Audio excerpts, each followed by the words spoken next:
नमस्कार, मैं हूं आशीष चित्रांशी और आप देख रहे हैं the news launcher. Mid day मुद्दा विद अशोक वानखेड़े। और आज मैं शुरुआत करने से पहले ही कंट्रोल रूम से कहूंगा, भाव को जोड़ लें, तभी चर्चा शुरू करेंगे। आज फिर विनेश पर करेंगे हम बात। और आज पहली बार शायद मैं दर्शकों से अपील करूंगा कि आज 20-25 मिनट हमारे साथ आप रुकिएगा, क्योंकि एक नहीं, एक के बाद एक, कम से कम 10 ऐसे तथ्य, तर्क या आप कह लें तो सबूत ऐसे हैं जिन पर चर्चा होनी चाहिए। लेकिन संसद में तो चर्चा हो नहीं सकती, क्योंकि संसद में, लोकसभा में जो ओम बिरला चाहेंगे उस पर चर्चा होगी, राज्यसभा में जिस पर जगदीप धनखड़ चाहेंगे उस पर चर्चा होगी। और धनखड़ साहब इतने दुखी हैं कि वो चर्चा ही नहीं चाहते हैं। ज्ञान दे करके, एक तरफा ज्ञान दे करके राज्यसभा से उठ के चले जाते हैं। आज अंबानी पर भी बात होगी। कल कुछ दर्शकों ने भी कहा था कि अंबानी को आप लोगों ने छोड़ दिया, कहीं अंबानी से तो आपका कनेक्शन नहीं है। बिल्कुल नहीं, अंबानी अडानी किसी से कनेक्शन नहीं है। हमारा कनेक्शन सिर्फ आपसे है, अपने दर्शकों से है, 140 करोड़ भारतीयों से है, और किसी से कोई कनेक्शन नहीं। आज अंबानी पर बात होगी। आज परचम को लहरा दो का विज्ञापन दिन भर में 2000 बार चला करके चेहरा चमकाने वाली नीता अंबानी पर बात होगी। बहू, बेटे, नई वाली बहू, पति, सबके साथ पेरिस में डेरा डाले अंबानी परिवार की चर्चा होगी। आज चर्चा उनकी होगी जिनको सस्पेंड किया गया है, वो पेरिस में टूर मना रहे हैं, पिकनिक चल रहा है, उन पर भी चर्चा होगी। आज उस डॉक्टर पे चर्चा होगी, डिस्क्वालीफाई होने के बाद सबसे पहले हिंदुस्तान की मीडिया में जिसकी खबरें चलनी शुरू हुई, डॉक्टर दिनसा पारदीवाला। आज चर्चा उसकी होगी। वो कहां से जुड़ा है, उसकी जड़ें कहां से जुड़ी हैं, सबसे पहला बयान उसका आना शुरू होता है। वो कौन है दिनसा पारदीवाला, उसकी भी चर्चा होगी। आज चर्चा विनेश के सन्यास की होगी, दुख की होगी, दर्द की होगी, और हिंदुस्तान के 140 करोड़ लोगों की आवाज की होगी। न्यूज लॉन्चर पर जो कमेंट्स लिखा है लोगों ने, उसकी भी चर्चा होगी। क्या चाहती है इस देश की जनता, क्या चाहते हैं इस देश के लोग, उसकी भी चर्चा होगी। भाऊ, कुछ तथ्य दिखा करके हम चर्चा शुरू करेंगे। सबसे पहले धनखड़ साहब पर बाद में आएंगे। 12 लोग जो भारतीय कुश्ती संघ को सस्पेंड कर दिया गया, संजय सिंह, मोहरा ब्रजभूषण का, जिसे अध्यक्ष बनवाया था, जब हंगामा बढ़ा तो सरकार ने, वो कहते हैं, मीठी घुट्टी पिलाने के लिए सस्पेंड कर दिया गया। सस्पेंडेड ऑर्गेनाइजेशन के 12 सदस्य क्या कर रहे थे? इवन संजय सिंह भी पेरिस में क्या कर रहा है? संजय सिंह और वो 12 लोग क्या कर रहे हैं? स्क्रीन पर मैं कहूंगा, स्क्रीनशॉट एक है कि कंटिजेंट में कितने प्लेयर्स हैं, किस खेल में, और कितने सपोर्ट स्टाफ है। वो दिखा दे एक बार कंट्रोल रूम, ये आपके सामने है। Indian travelling contingent. Archery, archery में 6 लोग गए हैं और 4 ऑफिशियल साथ में। एथलेटिक्स में 29 एथलीट गए हैं, 17 जो है सपोर्ट स्टाफ है, ऑफिशियल्स है। बॉक्सिंग में 6 एथलीट्स हैं, 11 जो है ऑफिशियल्स हैं। बैडमिंटन में 7 एथलीट हैं, 9 ऑफिशियल्स हैं। ट्रायन में 1 एथलीट है, 5 सपोर्ट स्टाफ। गोल्फ में 4 एथलीट, 7 सपोर्ट स्टाफ यानी ऑफिशियल्स। हॉकी में 19 मेंबर हैं, 10 ऑफिशियल्स। जूडो में 1 और 1, रोइंग में 1 और 2 सपोर्ट स्टाफ यानी ऑफिशियल्स। शूटिंग में 21 का कंटिजेंट है प्लेयर्स का, 18 ऑफिशियल्स हैं। स्विमिंग में 2 और 2, सेलिंग में 2 एथलीट्स हैं और 4 ऑफिशियल्स हैं। टेबल टेनिस में 8 प्लेयर हैं और 9 ऑफिशियल्स हैं। टेनिस में यानी लॉन टेनिस 3 प्लेयर हैं और 3 ऑफिशियल्स हैं। वेट लिफ्टिंग में 1 प्लेयर है, मीराबाई चानू, जो दुर्भाग्य से वो भी बाहर हो गई, बड़ी उम्मीद थी। 4 ऑफिशियल्स हैं। रेसलिंग में देखिए 6 प्लेयर हैं, 6 पहलवान और 12 ऑफिशियल्स, और कंटिजेंट ऑफिशियल्स ये एक्स्ट्रा 21 हैं। ओलंपिक अटैच्ड 117 हमारे खिलाड़ी गए हैं और 140 ऑफिशियल्स गए हैं। इनमें वो गिनती नहीं है, वो गिनती इसमें नहीं है जो अलग अलग महासंघों ने, अलग अलग खेल फेडरेशन ने उस पर कब्जा किसका, ही सब लोग जानते हैं, कुश्ती से लेकर हर खेल में उन्होंने जो अपने तरफ से भेजा है, ये वो नहीं है। ये भारतीय दल जो सरकार के खर्चे पर, टैक्स पेयर्स के खर्चे पर, हालांकि फेडरेशन वाले भी उसी पर गए हैं। फेडरेशन का पैसा कहीं अलग से नहीं आता है, अमेरिका नहीं भेजता है, वो भी हमारे और आपके टैक्स का पैसा है। ये खुलासा 12 ऑफिशियल्स पे मामला मैं इंडिया टुडे के सौजन्य से सुनाऊंगा। सुप्रीम कोर्ट के एडवोकेट हैं, जरा उनकी भी जो उन्होंने रखा, इस बात को पहले उठाया, ये हमारे दिमाग से छूटा हुआ था, बड़ा महत्वपूर्ण, सुनिए। That the Wrestling Federation of India, of which Sanjay Singh is the head, stands suspended by the government of India. It was suspended in December. That suspension by the government of India has still not been revoked. But Sanjay Singh happily jets off to Paris. I wonder at whose expense, clearly at the public exchequers, and he stands there and pontificates and creates a scapegoat of these local support staff that Vinesh Fogart has. The support staff is not the people who are supposed to take the blame here. Why is it that when 6 wrestlers go, there are 12 staff of Wrestling Federation of India who go along on this? Of the 121 athletes we have sent, 125 additional staff are sent. The federations independently, apart from what the government sponsors, send hundreds of their people at the cost of the federations. Every single federation has sent their own cronies to have a holiday in Paris. Why aren't they standing there and taking care of some delicate situation like this? भाऊ सीधा पहले इसी पर, ये 12 लोग वहां picnic मना रहे थे, क्या कर रहे थे? खेल कूद मात्र खेलो इंडिया बोलने से नहीं होता आशीष, एक जुनून होता है।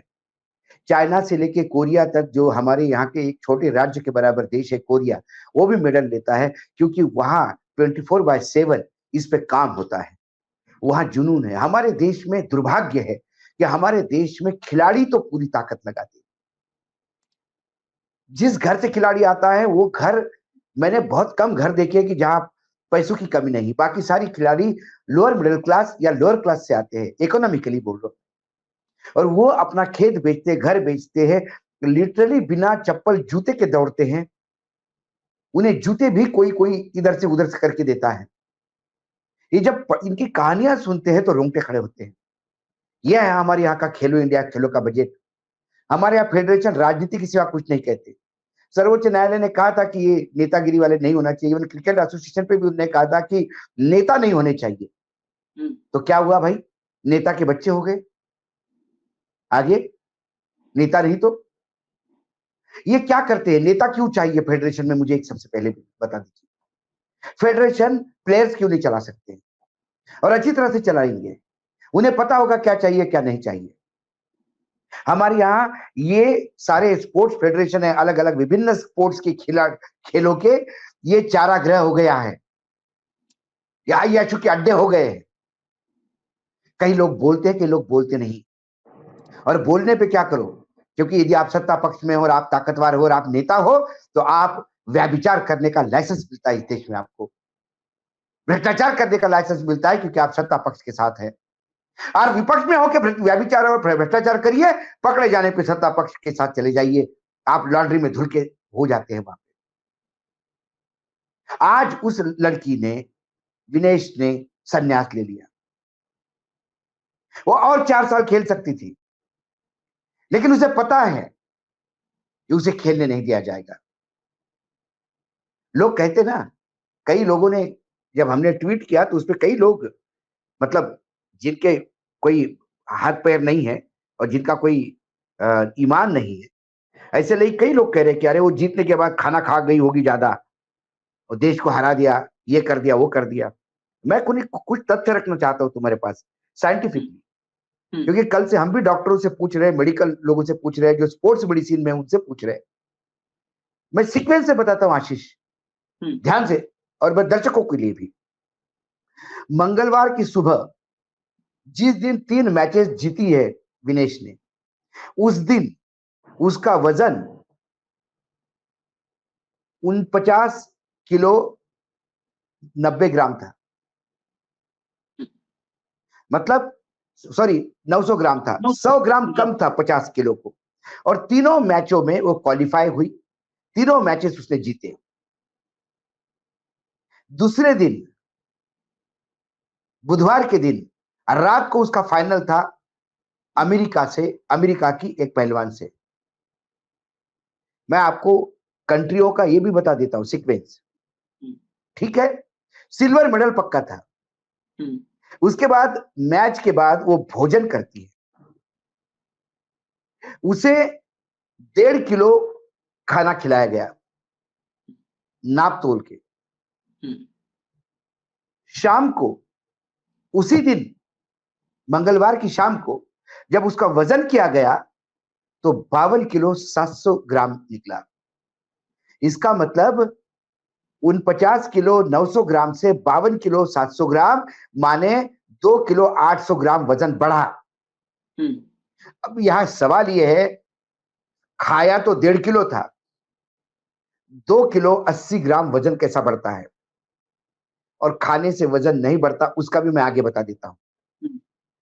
सामान्यतः शरीर उतना ही पानी, वजन बढ़ने के 2-3 कारण हैं, इसमें पानी ये सबसे बड़ा कारण है, पीने का पानी। सामान्यतः शरीर उतना ही पानी लेता है जितनी आवश्यकता होती है, बाकी पानी पेशाब या तुम्हारे पसीने के द्वारा शरीर बाहर फेंकता है। 4 से 5 घंटों में आपका मसल का वजन नहीं बढ़ता, ठीक है। फिर जो भोजन आपने किया 1.5 किलो, उस भोजन में से जो पौष्टिक चीजें चाहिए वो शरीर ग्रहण करता है, बाकी शरीर फेंक देता है। जब हम लैट्रिन जाते हैं उससे चला जाता है, ठीक है, वो भी वजन बढ़ने का कारण नहीं होगा। अब शरीर में पानी क्यों रुका? मैंने पानी के बारे में भी कहा, जितना पानी आप पी लोगे उतना पानी जितना चाहिए शरीर रख लेता है, बाकी पेशाब और पसीने के द्वारा फेंक देता है। पानी 2 वजह से शरीर में रुका रहेगा। पहला, सॉल्ट रिच भोजन। यदि आपके खाने में नमक की मात्रा अतिरिक्त है, सोडियम, नमक यानी सोडियम, तो उससे वो पानी रोक लेता है। फिर से मैं रेखांकित करता हूं, पानी रोक लेता है। तो क्या उसका वो खाने का मतलब पानी, उसको खाने में नमक ज्यादा दिया गया था जो उसका पानी रोक लेगा? नमक ना हो, सोडियम हो, नमक सोडियम हो। अच्छा, पानी रोक भी लिया, खाने में सोडियम चला गया, पानी रोक लिया। ये पानी निकालने के तरीके हैं। यदि आपको पेशाब नहीं आई तो आप वर्कआउट करते हो, पसीना आता है। आप सोना बात लेते हो जिसमें से पूरा पसीना, शरीर में से सारा पसीना निकल जाता है।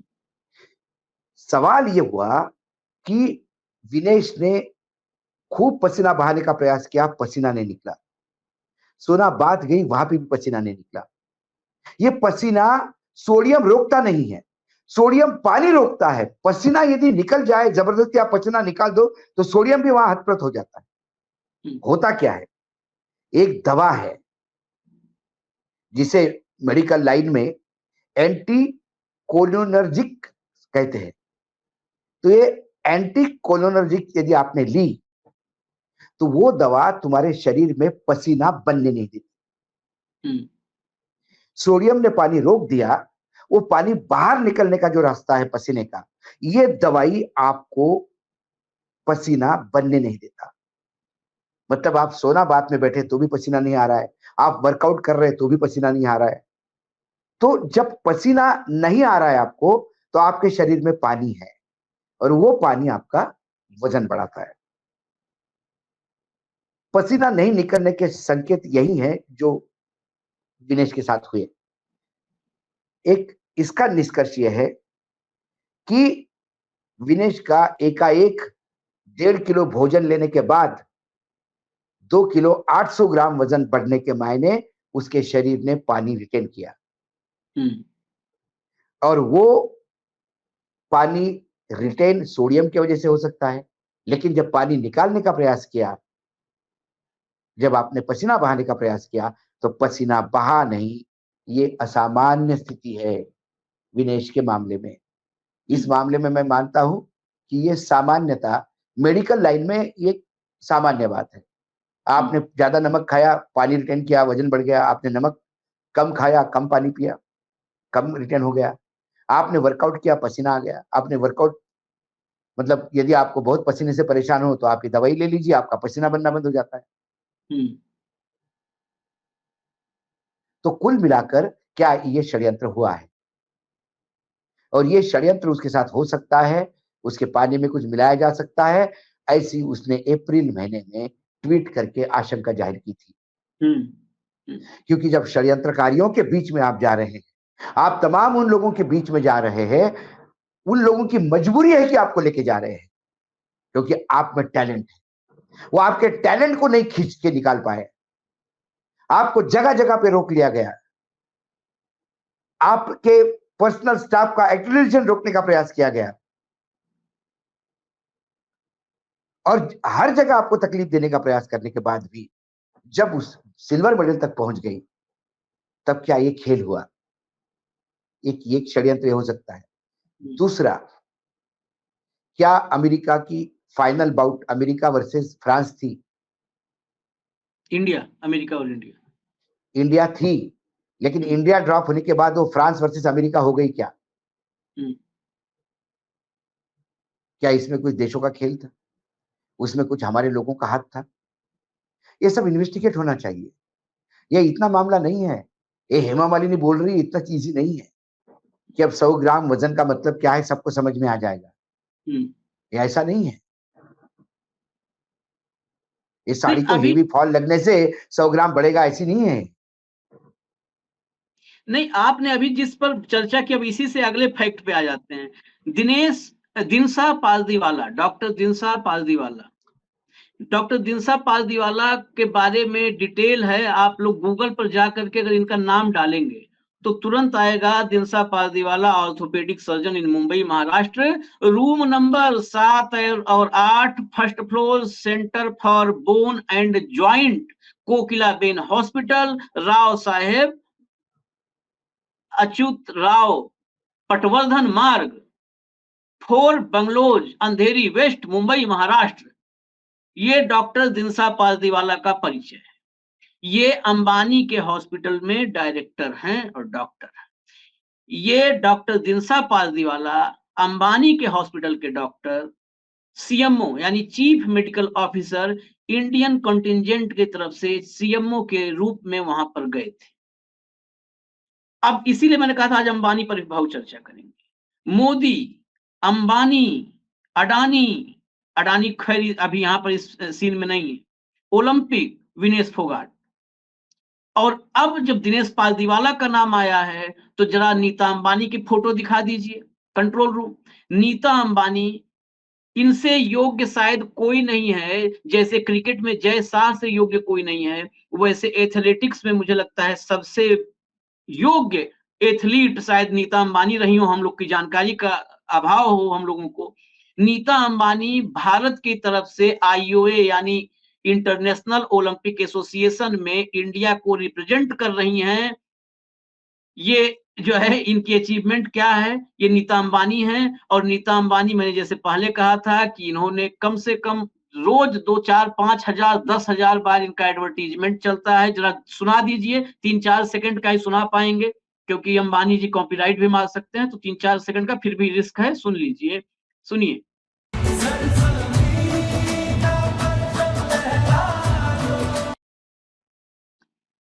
परचम लहरा दो।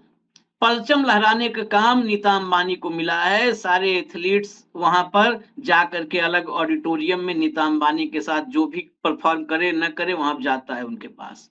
एक अभी और आएंगे, मैं दर्शकों को बता दूं, 53 केजी वेट कैटेगरी में क्यों नहीं गई, जो जिसमें विनेश ने बचपन से खेला 53, मतलब जब से पहलवानी शुरू किया इंटरनेशनल लेवल पर, 53 में क्यों नहीं जा पाई, क्यों 50 में जाना पड़ा, वो भी खुलासा आज ही इसी शो में हम करेंगे। लेकिन पहले इस पर, और इसके अलावा एक बात और जोड़िए भाऊ, आपको याद होगा कल हमने एक क्लिप चलाई थी जो एंकर बोल रही थी कि रात में एग्जाम है, फिर ये बहाना कैसा कि रात में लाइट गई। वो चैनल कौन सा था आपको याद होगा, नेटवर्क 18 था, अंबानी का ही चैनल है। सबसे पहले विनेश फोगाट पर आपत्तिजनक टिप्पणियां और विनेश फोगाट को ट्रोल करना किसने शुरू किया, अंबानी के चैनल ने शुरू किया। डॉक्टर कौन जिसने सबसे पहले पेरिस से बयान देना शुरू किया कि हमने पूरी रात बहुत मेहनत की है वेट घटाने में, सबसे ज्यादा मेहनत दिनसा पालदीवाला ने की थी, वो अंबानी के हॉस्पिटल के डायरेक्टर। इंडियन इंडियन भारत की तरफ से इंटरनेशनल ओलंपिक एसोसिएशन में रिप्रेजेंट कौन कर रहा है? नीता अंबानी। अब ये पूरा का पूरा सीक्वेंस आपके सामने है। बहुत क्या हो गया आशीष, हम्म, ये खेल कूद वाले एरिया भी अब ग्लैमर हो गया। हम्म, अंबानी ने एक क्रिकेट टीम खरीदी, अब ओलंपिक में उतरे। अब ये खेल ग्राउंड का नहीं, ये पेज 3 का हो गया। ये कारपोरेट सेक्टर में ये एक आपके पास टैग हो गया कि हम ओलंपिक में भारत को रिप्रेजेंट करते हैं। मुझे लगता है आप किसी करोड़पति घर की बहू है, या आपका योगदान हो सकता है देश में, बहुत ज्यादा टैक्स देते हैं आप, सीएसआर करते, आप एक एक 1,500 करोड़ रुपए का आप सीएसआर करते, वो अपने जगह पे। अब करिए आप, और करते हैं तो कोई बाहर से पैसा नहीं आता, इसी देश के लोगों के साथ व्यापार करके पैसा करते कमाते हैं आप टैक्सेस देखते हैं तो इस देश की बहुत सारी जगह, ये देश की संपत्ति का उपयोग होता है आपको। ये देश मतलब बाहर के लोग यहाँ आते हैं तो एक देश का कंज्यूमर बेस्ड 143 करोड़ का कंज्यूमर है आपका। आप जियो टेलीफोन देते हो तो ऐसा नहीं करते, लोग उसका पैसा देते हैं आपको, और उसी से आप पैसा कमा के ये इतनी बड़ी बड़ी शादियां करते हैं। मेरा उसपे भी ऑब्जेक्शन नहीं है, आप बिजनेस करते हैं, आप पैसा कमाते, अधिकार है आपका पैसा आप कैसा खर्चा करें आपका अधिकार है। लेकिन कुछ ऑर्गेनाइजेशन छोड़ दीजिए, खेल कूद छोड़ दीजिए। ये क्रिकेट की टीम नहीं, ये कुश्ती का खेल है, ये ओलंपिक है। ओलंपिक में भी आप क्या कर रहे हैं, वहां पे पिकनिक मनाने गए, क्या योगदान रहा आपका? और फिर आप ही के, हालांकि वो डॉक्टर बहुत बड़े स्पोर्ट्स डॉक्टर है, वो सचिन तेंदुलकर के लेके सबका वो करते हैं, ऑपरेशन करते हैं। मैं उस डॉक्टर की काबिलियत पे सवाल नहीं उठाता, लेकिन फिर मेरा सवाल ये है कि इतने काबिल डॉक्टर होते हुए ये हुआ कैसे? पसीना क्यों नहीं निकला? फिर क्या हुआ? डॉक्टर ने क्या देखा?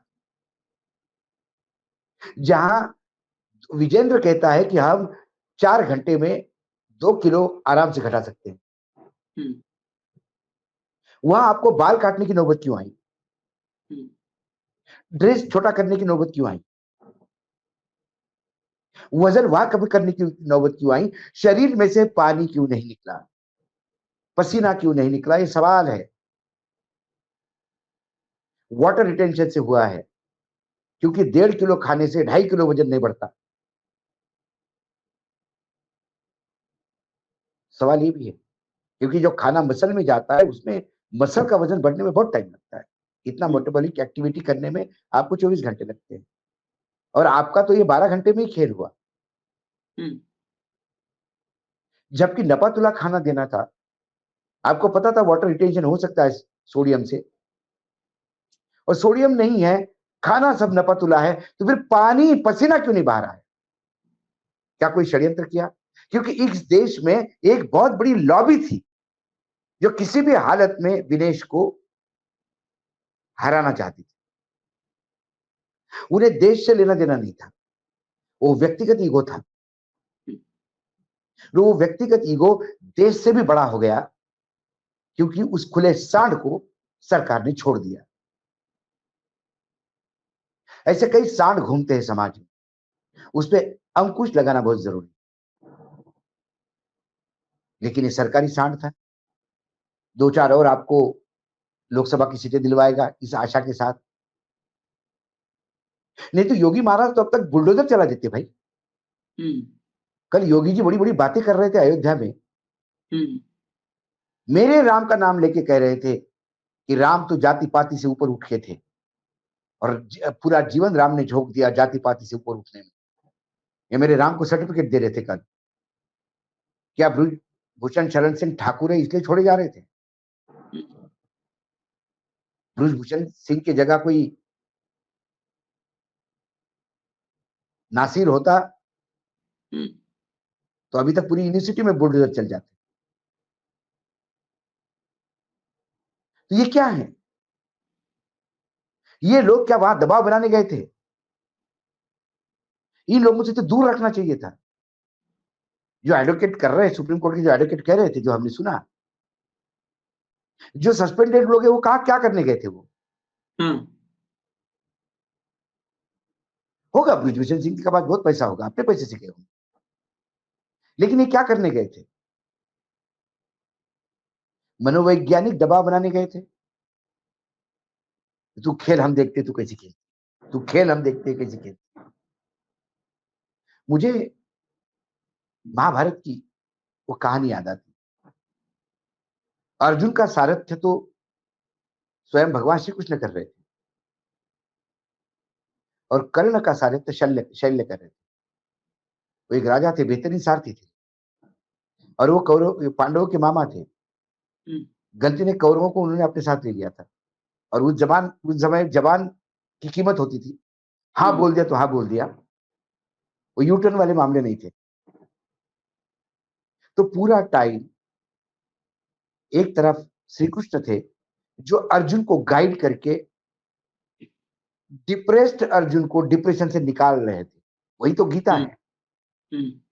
और दूसरी तरफ शैल्य थे जो लगातार कर्ण को अति हतोत्साहित कर रहे थे। अरे तुमसे नहीं होगा, अरे कहा, छोड़ दो, फालतू की रट लगाए बैठे हो, अर्जुन का सामना कैसा कर सकते, कहा अर्जुन, कहा तुम। तो क्या ये शैल्य बन के गए थे? क्या विनेश को ये कर्ण बनाने के लिए गए थे? आखिर इन्होंने विनेश का कर्ण बना दिया। विनेश को श्री कृष्ण की जरूरत थी, उसके नसीब में शल्य आया, इसीलिए उसने कहा कि मैं कुश्ती से हारी हूं।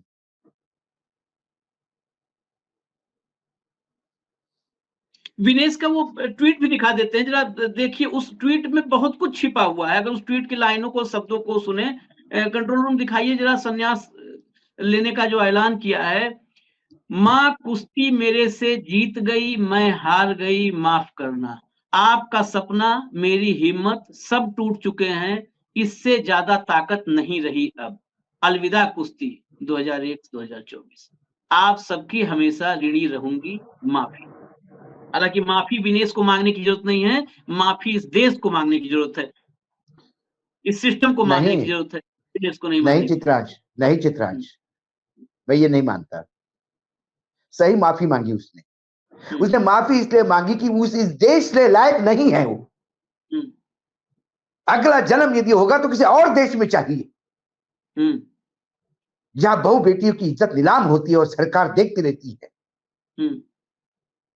जहां मेरे राष्ट्र का सम्मान बढ़ाने वाली मेरी बहन बेटी समान है, वो कहती मैं टूट गई हूं। हम विज्ञापन देते कि 143 करोड़ लोग साथ में है, प्रधानमंत्री ट्वीट करते कि देश तुम्हारे साथ है। क्यों नहीं प्रधानमंत्री के ट्वीट पे विश्वास है मेरी बहन मेरी बेटी का? क्यों प्रधानमंत्री के उस ट्वीट के बाद भी वो कहती कि मैं टूट गई हूं? वो इसलिए है कि वो जानती है ये खोखले शब्द है, इसका अर्थ नहीं है, ये फॉर्मेलिटी है, फरेब है, फरेब है। अरे वो तो उस दिन चाहिए था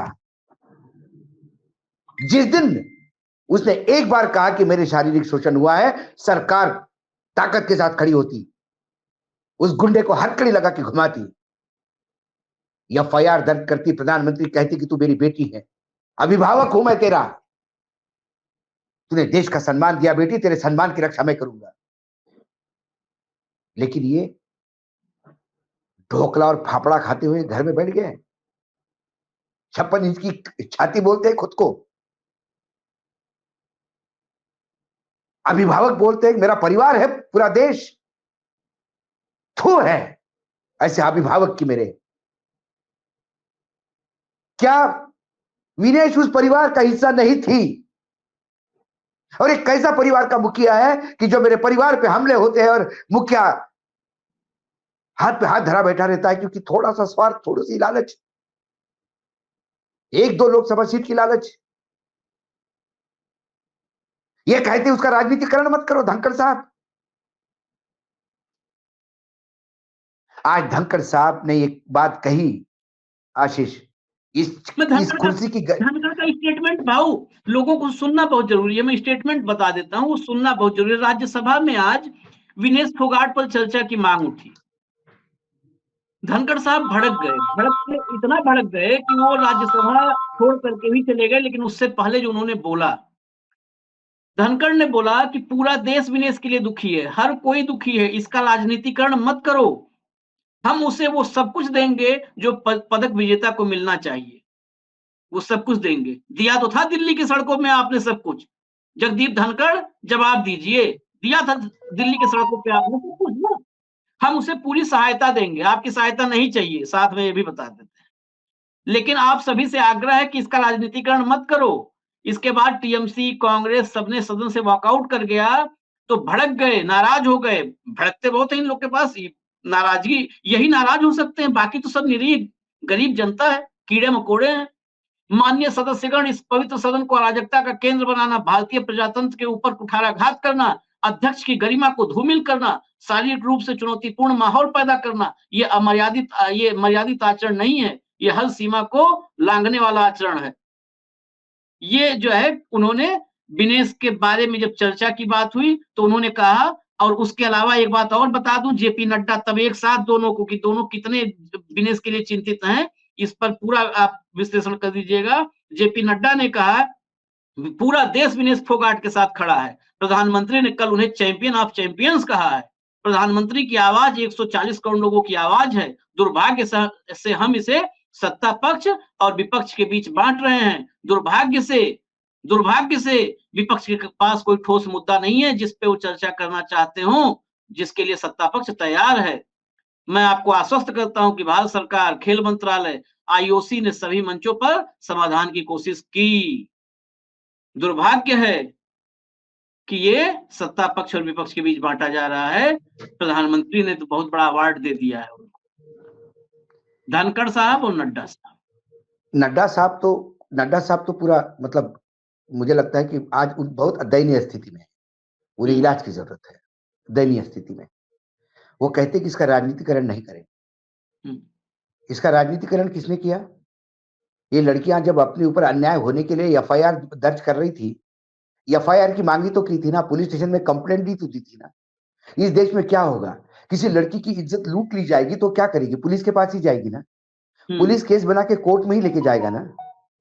आज सवाल करे, आज जेपी नड्डा इस बात का जवाब दे, जिस पार्टी के वो राष्ट्रीय अध्यक्ष है, उस पार्टी की सरकार थी, दिल्ली पुलिस उस सरकार के अधीन थी, दिल्ली पुलिस ने एफआईआर दर्ज क्यों नहीं की? जूतों से कुचला। लड़कियों को नहीं, पहला तो ये सवाल है, पहला तो ये सवाल है, क्योंकि आपका एक सांसद गुंडा व्यभिचार में व्याप्त था, वो था आगे, इसलिए आपने तब समझ में नहीं आया। प्रधानमंत्री कब गए थे? मेडल तो पहले भी लाई थी वो, ऐसा नहीं पहले खिलाड़ी थी, मेडल पहली बार लाई, इस बार गोल्ड लाते लाते रह गई।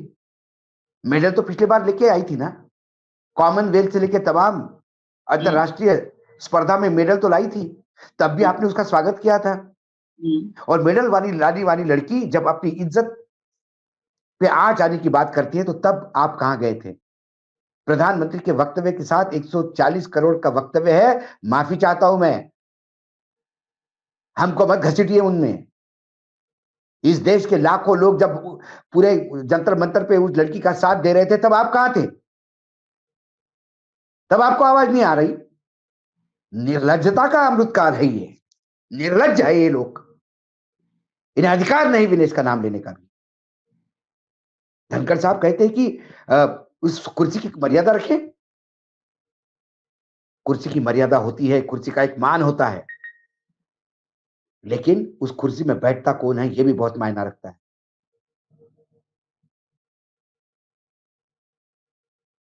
सिंहासन पर उपराष्ट्रपति के पद की गरिमा पे बैठने वाले आदमी को उस पद की गरिमा भी रखनी होती। कमर में 40 डिग्री का कोण बना के प्रधानमंत्री के सामने नतमस्तक इस देश का उपराष्ट्रपति नहीं होता। आपकी मर्यादा तब समझ में आती है आपको जब आप सदन में बैठते हैं। आप कभी अपने आप को जाट कहते हैं, कभी क्या कहते हैं। यही जाटों की ही बेटियां थी ना ये, जब न्याय मांग रही थी तब इस देश का उपराष्ट्रपति कहां गया था? कहाँ था? क्यों अपने पद के गरिमा के अनुसार काम नहीं किया? क्यों उस पद को अपमानित किया? मात्र शपथ लेने से कोई उपराष्ट्रपति नहीं होता। होते होंगे, पर्स मिलते होंगे, प्रोटोकॉल मिलता होगा, लेकिन उस उपराष्ट्रपति को 143 करोड़ देश के जनता के दिलों पे राज भी करना होता है। आपसे ज्यादा राज तो इस विनेश कर रही है आज की डेट में। 143 में से मैं बोलता हूं 43 करोड़ भी अंधभक्त होंगे तो 100 करोड़ लोगों की आंख में आंसू है आज।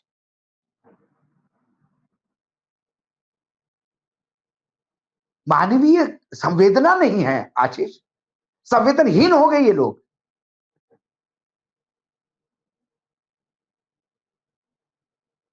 सिल्वर मेडल लेने पे तो ट्वीट नहीं आया बधाई का, नहीं किया। गोल्ड मेडल पे आपने नमक छिड़कने के लिए ट्वीट किया। डिस्क्वालिफिकेशन क्या क्या क्या रोल मॉडल है? क्या रोल मॉडल दिया आपने? आपने इस देश के सामने एक नाजीर रखी कि आप अपने लड़कियों को खेलकूद में ना भेजे तो उसकी इज्जत के साथ खिलवाड़ होगी, और इज्जत लुटवाने के बाद भी उसने मुंह से आवाज नहीं निकालनी चाहिए, नहीं तो उसको ओलंपिक जहां हो रहे वहां तक जाके सजा दी जाएगी।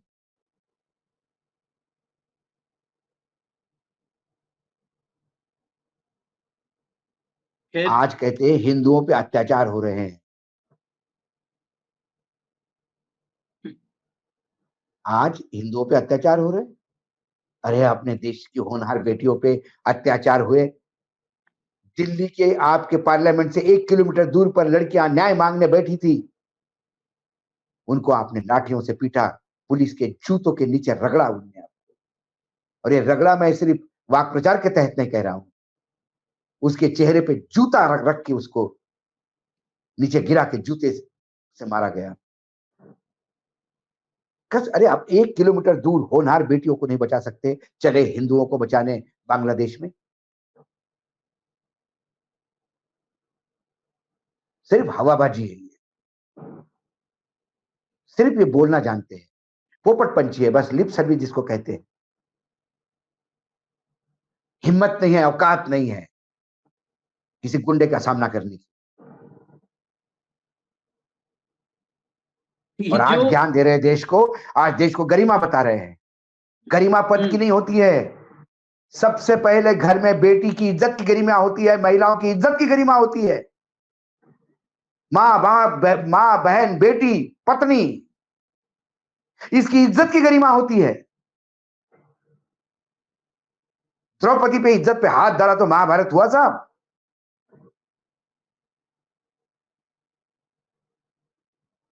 ये देश इस विनेश की तकलीफ को भूलेगा नहीं। आशीष रण होगा, रण होगा। ये शंखनाद है जो आपने कहा ना कि महाभारत शंखनाद है, बिल्कुल। इसीलिए हमने आज अंबानी, डॉक्टर, पानी, मोदी, नड्डा, धनखड़, ये सब इसीलिए चर्चा में आ जाए हैं। और आखिर में जो आपने कहा 1 किलोमीटर दूर, ये जगदीप धनखड़ के लिए एक मशहूर है उस इलाके में, लुटियंस में। हमने भी अभी कुछ दिन पहले एक पत्रकार साथी ने चर्चा किया, कहा बड़ी परेशानी है वहां पे, सबसे ज्यादा परेशानी धनखड़ के चक्कर में है। कभी भी चाय पीने के लिए चल देते हैं अपना काफिला लेकर के, किसी का फोन आया और चाय पी लो आप हमारे यहाँ, तो चल देते हैं। लेकिन वो चाय पीने के लिए दिन भर काफिला दौड़ाने वाले धनखड़, साक्षी, विनेश, बजरंग, कभी एक बार मिलने के लिए वक्त नहीं था। और आज मर्यादा की बात कर रहे हैं जगदीप धनखड़। जेपी नड्डा बता रहे हैं कि देश की आवाज मोदी है, और मोदी ने कहा है चैंपियन ऑफ चैंपियंस। ये सर्टिफिकेट न मोदी से चाहिए, न नड्डा से चाहिए, न धनखड़ से चाहिए। वो वाकई चैंपियन है, इस देश की चैंपियन है, इस देश की। कल हमने एक लाइन कहा था, मुझे गर्व है इस बात पे कि हमने जो बातें तथ्यात्मक बातें की, तथ्यात्मक भी है और भाव और भावना भी है, क्योंकि हमारी बहन बेटी का सवाल है। खूब लड़ी मर्दानी कहा था, खूब लड़ी मर्दानी। आज की तारीख में भाऊ मैं बताऊं, मैंने लगातार देखा है, कम से कम मतलब हजारों की संख्या में खूब लड़ी मर्दानी विनेश के लिए। तो ये सर्टिफिकेट अब मोदी के हाथ में नहीं देने के बस का है। ये सर्टिफिकेट खूब लड़ी मर्दानी वो विनेश के लिए है। और लड़ी, खूब लड़ी मर्दानी, झांसी वाली रानी, वो झांसी वाली रानी लड़ी, शहादत को प्राप्त हुई, लेकिन ये विनेश जीती है, लड़ी है, जीती है और जीत कर आ रही है, हार कर नहीं आ रही है, विजेता के रूप में आ रही है। मेडल उसके गले में हो न हो, 143 करोड़ देशवासी बाहें खोले नम आंखों के साथ स्वागत के लिए तैयार हैं। विनेश, हर कदम पर ये देश अब आपके साथ है। आपके साथ इस देश के जितने लोग हैं, शायद सत्ताधीश, सत्ता के अहंकार और मद में डूबे लोगों के पास उसके 10% लोग नहीं है, ये दावे के साथ हम कह सकते हैं। इजाजत दीजिए, विनेश, आपके साथ पूरा देश। नमस्ते।